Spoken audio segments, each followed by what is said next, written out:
Bismillahirrahmanirrahim. Assalamualaikum warahmatullahi wabarakatuh. Selamat pagi anak-anak kelas 11. Pada pertemuan pagi ini kita masuk ke KD 3.9. Kita awali dari gelombang berjalan. Ya, ini adalah yang akan kita pelajari gelombang mekanik secara umum. Nanti ada gelombang berjalan dan gelombang stasioner. Kemudian untuk pertemuan ini kita fokus pada gelombang berjalan. Jadi nanti kita membahas simpangan, kemudian ada kecepatan getaran, kemudian percepatan dan amplitudo maksimum. Itu nanti yang kita bahas. Oke, kita awali dari pengertian gelombang berjalan dulu. Gelombang berjalan itu adalah gelombang yang amplitudo dan fasenya sama di setiap titik yang dilalui oleh gelombang. Maksudnya bagaimana? Kita langsung ke gambar. Kita masuk ke gambar ini. Lihat ini ya, jadi yang dimaksud sama itu setiap titiknya lintasannya akan seperti ini. Kalau dilihat ini nanti pengenalan untuk gelombang berjalan, sama ini sebelumnya kita sudah kenalan dulu dengan gelombang mekanik. Untuk yang gelombang berjalan, di setiap titik ini nanti amplitudo, simpangan, dan fasenya itu sama. Artinya di titik ini, simpangannya sekian. Di titik ini, simpangannya sekian, dan seterusnya. Nah, nanti kita juga mengenal istilah di titik P. Titik P adalah suatu titik yang berjarak X dari sumber gelombang. Ini sumber gelombangnya kebetulan dimulai dari sini. Sumber gelombangnya. Oh, berarti dari O sampai titik P ini kita jaraknya adalah sebesar X. Jadi ini jaraknya sebesar X, seperti itu. Kalau untuk panjang gelombang tetap sama, satu bukit, satu lembah. Nah, ini adalah lambda. Lalu untuk yang ini, ini gelombang merambat ke kanan. Dia berjalan ke kanan, seperti itu. Oke. Untuk persamaan simpangannya, secara umum seperti ini ya, persamaan simpangan.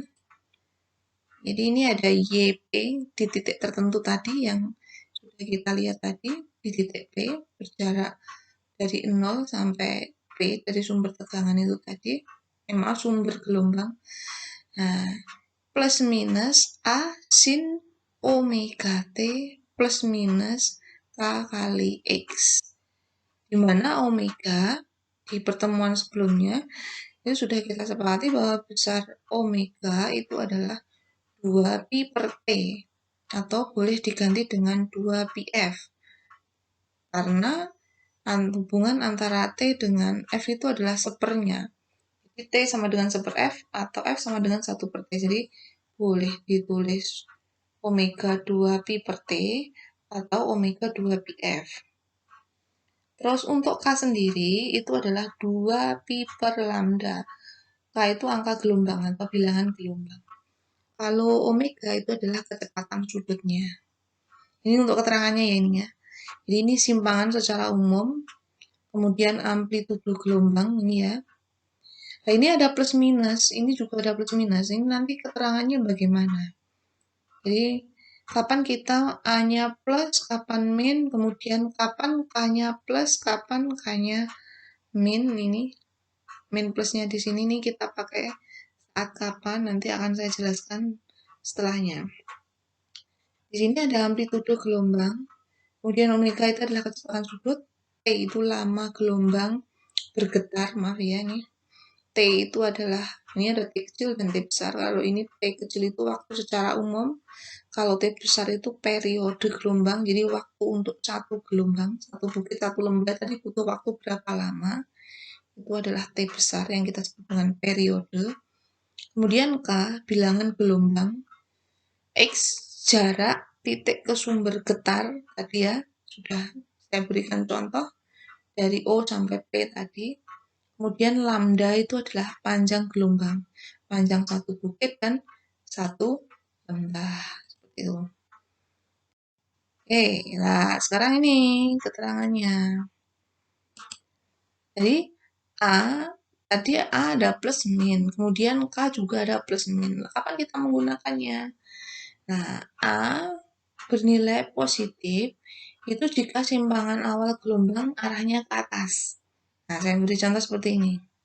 Jadi kalau ada gelombang kok pertama dia merambat ke atas dulu, arahnya ke atas dulu, maka A-nya bernilai positif, amplitudonya. Kemudian A bernilai negatif jika simpangan awal gelombang itu arahnya ke bawah. Nah, seperti ini. Pertama ke bawah dulu, maka A-nya jadi negatif. Sedangkan K negatif berarti gelombang merambat ke kanan. Nah, ini berjalan ke kanan, arahnya bergerak ke sana. Maka K-nya kita kasih negatif. Dan K-nya bernilai positif jika gelombang merambat ke kiri. Oh, ini arah rambatnya kebalikannya. Kiri malah justru yang positif. Jadi kalian gunakan ketentuan ini untuk menggunakan persamaan yang tadi. Seperti itu ya. Jadi kesepakatannya adalah itu. Jadi diingat-ingat amplitudo kalau dia bergeraknya ke atas dulu simpangannya maka plus, dan kalau ke bawah dulu maka min. Kemudian K kalau dia merambat ke kanan berarti min, kalau dia merambat ke kiri berarti nilainya adalah plus. Itu. Nah, sekarang persamaan kecepatan. Nah, ini sebenarnya ini kita peroleh dari simpangan. Jadi simpangan persamaan sebelumnya tadi, kalau kita turunkan, ini kaitannya dengan turunan dan integral ya. Jadi ini kalian bisa buka-buka lagi di matematika kalian. Y tadi, persamaan Y, kalau saya turunkan maka akan ketemu persamaan V. Kalau saya turunkan lagi, maka ketemu persamaan percepatan. Jadi urutannya gitu. Simpangan diturunkan, kalau simpangan diturunkan ketemunya V. V diturunkan lagi ketemunya percepatan. Seperti itu. Jadi kalau rumus simpangan tadi, persamaan umumnya kalau saya turunkan nanti hasilnya gini. Bisa kalian buktikan, nanti silakan dicoba. Untuk yang persamaan simpangan YP tadi, A sin omega T min KX minus KX tadi, coba kamu turunkan maka akan ketemu persamaan ini dan persamaan kecepatan. Nah, kalau tadi Y sama dengan A sin sekian, nah ini sama V sama dengan A omega. A omega itu ternyata adalah V maksimalnya. Oh, berarti A omega ini bisa diganti dengan VM. Kecepatan maksimalnya. Seperti itu ya.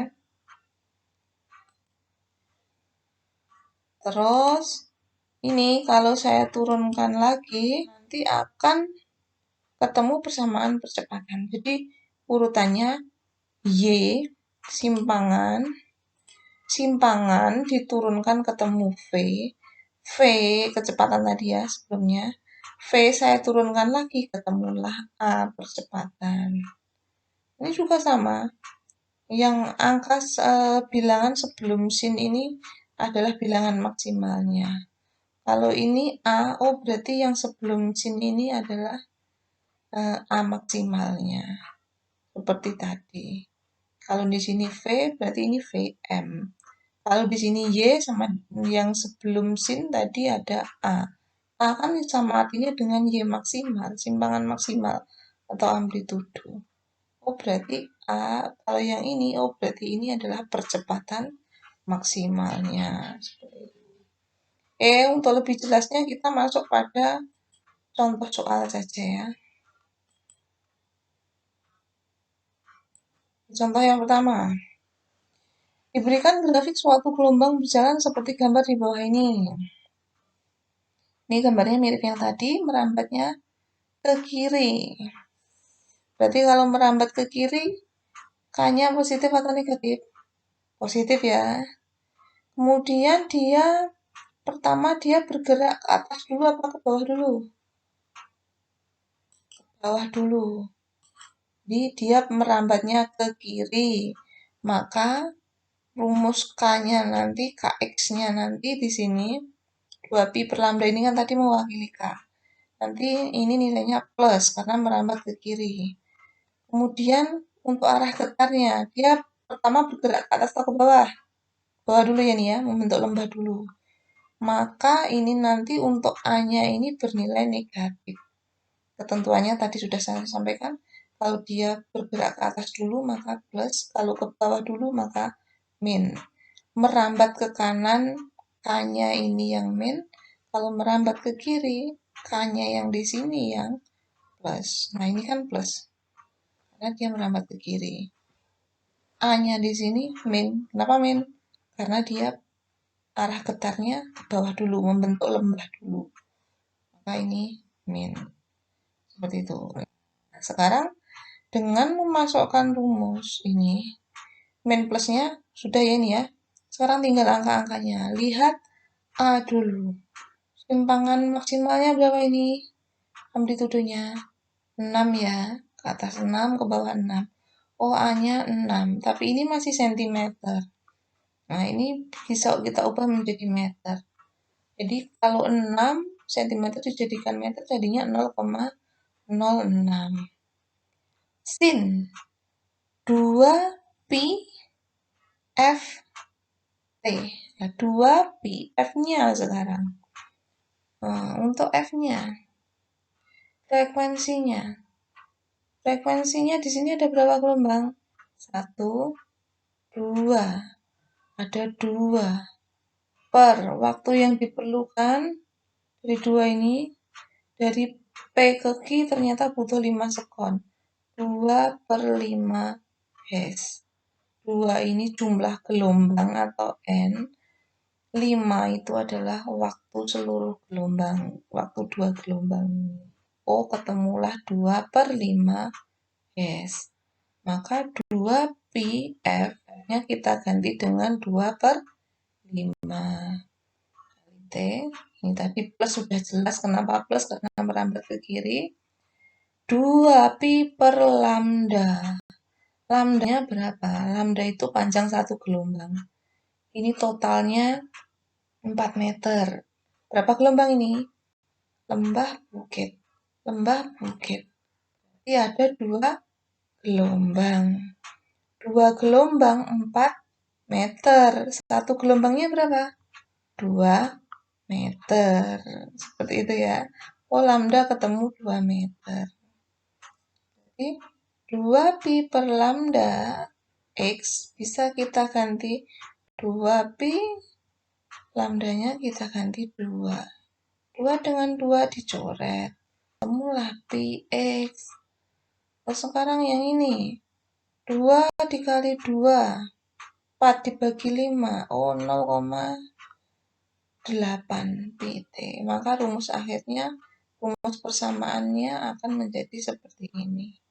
Jelas ya ini ya. Oke, kita masuk contoh soal berikutnya.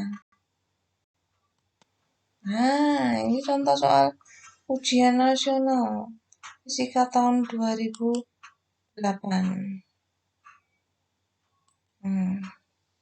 Gelombang berjalan di permukaan air seperti gambar di bawah ini. Ini sudah jelas sekali, dia merambat ke kanan. Amplitudonya berapa ini? Amplitudonya, kalau ngitungnya ingat ya dari sini ya. 0 sampai sini 2, sampai sini 4. Berarti amplitudonya simpangan maksimal dari 2 sampai 4. Oh, amplitudonya ketemu 2. Ya, amplitudo ketemu 2. Ini salah ya ini ya, mohon maaf. Amplitudonya harusnya 2. Kemudian jarak dari A sampai B itu adalah 4,5 cm ditempuh selama 0,5 sekon. Maka simpangan di titik P memenuhi persamaan. Pertama, kalau ada soal model kayak gini, dicari dulu yang amplitudonya 2 yang mana. Antara A dengan B. Sama-sama 2 ya. 2 pi frekuensi sekarang. Cara mencari frekuensi, N ini ada berapa gelombang ini? Kita hitung aja. 1, 2. Ini segini nih 1, 2. Sisanya ini berapa? Sisanya adalah 1/4 ini ya. Berarti 2/4 atau 2,25 boleh dibagi waktu seluruhnya. 0,5. Ketemulah 4,5 Hz. 4,5 Hz. Berarti kalau ini 2pi dikalikan F kalikan T, sudah nampak jelas jawabannya ini. Tapi kita lanjutkan lagi. Nah, ini X per lambda. X per lambda. Lambdanya berapa sekarang? Nah, lambdanya ada berapa ini? Panjang seluruh gelombangnya ini tadi adalah dari A sampai B 4,5. Padahal di sini ada 2/4 gelombang. Berarti sak gelombangnya berapa? Ya tinggal kita bagi aja, panjang seluruhnya 4,5. Kita bagi jumlah total gelombang. Jumlah total gelombang ada 2,25. Ternyata ketemulah 2 cm. Maka ketika ini kita masukkan rumus, ini 2pi X per lambda. Per lambdanya 2. Berarti sudah jelas ya. Nampak ini jawabannya. Nah, kalau kita detailkan di sini, ini sudah ada penjelasannya. Sin omega T min Kx. A-nya tadi karena dia merambat ke atas dulu plus. Kemudian ini berjalan ke kanan, maka K-nya yang min, ya kan? 2pf. 2pf frekuensinya tadi sudah ketemu ini. 2pf ini kurang T ya. Mohon maaf, ini nanti ditambahi T. 2pf T min 2pi per 2px per lambda. 2pi x-nya 2. Jadi maaf, lambdanya 2, maka ketemulah ini. Kita sederhanakan, dihitung, jadilah seperti ini. Jawabannya adalah B. Oke, ini untuk contoh yang kedua. Berikutnya, masih ada contoh lagi nggak? Masih ada. Contoh 3. Ini contoh yang sedikit berbeda sekarang. Ini ada persamaan. Nah, sekarang adalah persamaan. Ini ada YP, persamaan simpangannya adalah 0,05 sin pi kali 50T min 0,5X. X dan Y dalam meter dan T dalam sekon. Ini perlu kalian perhatikan. Ini satuannya meter, apa sekon, itu penting. Yang ditanya ini masing-masing ada amplitudo, frekuensi, kecepatan, kemudian ada panjang gelombang. Kita uraikan dulu. Persamaan yang ini, kalau kita urutkan ya, ini saya tulis di atas ini ya. Ini kita tulis di sini. Kita masukkan ini angka-angkanya. Kita masukkan dalam kurung. Berarti Pi kali 50T, Pi kali 0,5X. Maka Pi-nya masuk sekarang. Pi-nya sudah tidak di luar kurung lagi. Oke, kita masukkan ini, kita bandingkan dengan persamaan umumnya. Kalau ini persamaan di soal, yang di ini adalah persamaan umumnya. Persamaan umumnya kan A sin 2pi Ft min 2pi per lambda kali X. Iya toh? Nah, sekarang kalau ini kita urutkan, A-nya sudah ketemu. A-nya ketemu berapa? Ini tadi sudah jelas dalam meter ya. A-nya ketemu, kalau kita urutkan ini posisinya kan ini di A. A-nya ketemu 0,05 meter. Jawaban yang pertama sudah ketemu. Oke, sekarang urutan yang kedua. Kita ini tinggal mengurutkan aja posisinya. 50pi. Ini kan sama artinya dengan 2pf. Kita T ini nggak usah kita hitung karena dua-duanya ada T. Kita hitung yang di depannya ini aja. 50pi berarti nilainya itu setara dengan 2pf. Kan logikanya gitu. 50pi sama dengan 2pf. Berarti frekuensinya berapa? Ya tinggal 50 pi dibagi 2 pi. Pi-nya kita coret, ketemulah 25 Hz. Oh, frekuensi 25 Hz. B-nya ketemu. Dari yang terakhir, yang ini. Yang terakhir ini sekarang, ini X ada X. Berarti yang di depannya ini harusnya nilainya sama dengan yang di depannya X juga. Depannya X yang di persamaan soal harus sama dengan di depannya X yang persamaan umumnya. Saya tulis lagi. Ini saya tulis di sini 2pi per lambda sama dengan 0,5 pi. Saya tulis dulu ya. Jadi ini nilainya sama dengan ini. Saya tulis. Ada pi, coret. Sekarang lambda tukar posisi dengan 0,5. Lambdanya pindah ruas. 0,5-nya juga pindah ruas. Berarti 2 dibagi 0,5 sama dengan lambda. 2 dibagi 0,5 ketemunya berapa? Ketemunya 4. Oh, berarti panjang gelombangnya adalah 4. Yang D sudah ketemu. Nah, sekarang yang terakhir. Kecepatan. Kecepatan kan bisa lambda F. Kita cari yang ada-ada saja. Boleh lambda F atau lambda per T periode T besar. Cuma di sini kan kita punyanya F. Kita pakai aja lambda dikalikan F. Lambdanya 4, frekuensinya 25. 4 kali 25, 100 meter per sekon. Oke, hanya seperti itu saja ya. Kalian pasti bisa. Nanti silahkan kalian pelajari, diulang-ulang. Kemudian kalau ada pertanyaan boleh tanya. Ini silahkan dipahami, kemudian coba mengerjakan soalnya. Semuanya wajib mengerjakan. Oke, saya akhiri dulu pertemuan hari ini. Assalamualaikum warahmatullahi wabarakatuh.